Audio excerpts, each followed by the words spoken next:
Hi friends, आज हम बात करेंगे आईपीओ इनिशियल पब्लिक ऑफरिंग। अपनी कंपनी का आईपीओ हम कैसे ला सकते हैं, पब्लिक फंडिंग कैसे ले सकते हैं। So let's begin my dear friends.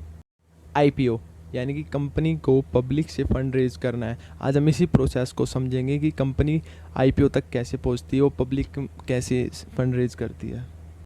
So first company को जाना पड़ता है एनएससी के बीएससी एक्सचेंज के पास, वहाँ पर कंपनी लिस्ट होती है। And then hire and merchant bank. So मान लेते हैं हमारी एबीसी कंपनी है। सो कंपनी को जाना पड़ता है कैपिटल के पास। कैपिटल मीन्स मर्चेंट आई बैंकर यानी आई इन्वेस्टमेंट बैंकर।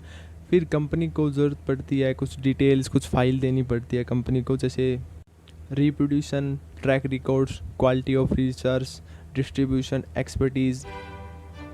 एंड ज़रूरत होती है हमें कुछ डिटेल्स डॉक्यूमेंट की, like red herring, prospectus, business and promoter details, business and promoter detail, capital structure, future business planning, risks and opportunities, past finance data।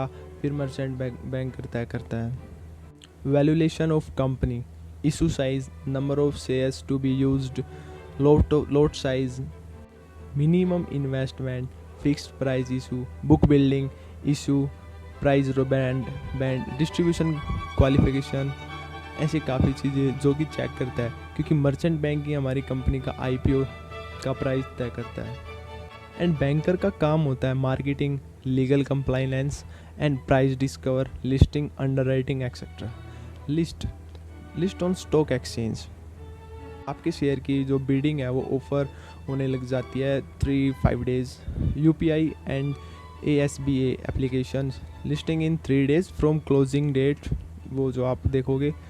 अब हम example लेते हैं, लाइक देखो कंपनी होती है, ठीक है, आपकी कंपनी है एबीसी, तो कंपनी को जाना पड़ता है एक्सचेंज के पास, एक्सचेंज बीएससी एनएससी। फिर एनएससी और बीएससी वो डायरेक्ट स्टॉक तो दे नहीं सकते कंपनी को पब्लिक के जो कंपनी के शेयर पब्लिक में नहीं दे सकते, तो उन्हें जाना पड़ता है डीपी के पास। DP, Upstox, Groww, Zerodha etcetera, ये सभी प्लेटफॉर्म्स होते हैं सेबी में लिस्ट। और जो डीमेट अकाउंट खुलता है वो खुलता है सेबी के थ्रू, यानी अगर ये कंपनी कल को बंद होती है तो आपका डीमेट अकाउंट सिक्योर है, क्योंकि वो आप सेबी में ऑन कर सकते हो। जो कंपनीज होती है अपस्टॉक, ग्रो, जेरोदा जैसे प्लेटफॉर्म, वो हमारा ट्रेडिंग अकाउंट खोलते हैं, और सेबी डीमेट अकाउंट, तो वो लिंक ही होता है। अगर आप चाहो, या आप ये नहीं कह सकते कि अब मुझे सेपरेट खुलवाना है, दोनों नहीं, जॉइंट होके आता है। फिर ये जाते हैं यूज़र्स के पास, जैसे फिर हम इन शेयर को बाय एंड सेल करते हैं। ऐसे आपकी कंपनी का आईपीओ होता है।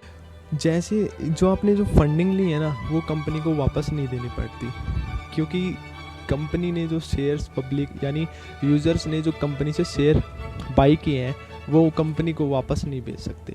जो शेयर्स है वो पब्लिक में यानी यूज़र्स में डिस्ट्रीब्यूट होते रहते हैं। सप्लाई एंड डिमांड पे ही शेयर का जो वैल्यू है वो रहता है, उसकी वैल्यू सप्लाई एंड डिमांड पर ही रहती है।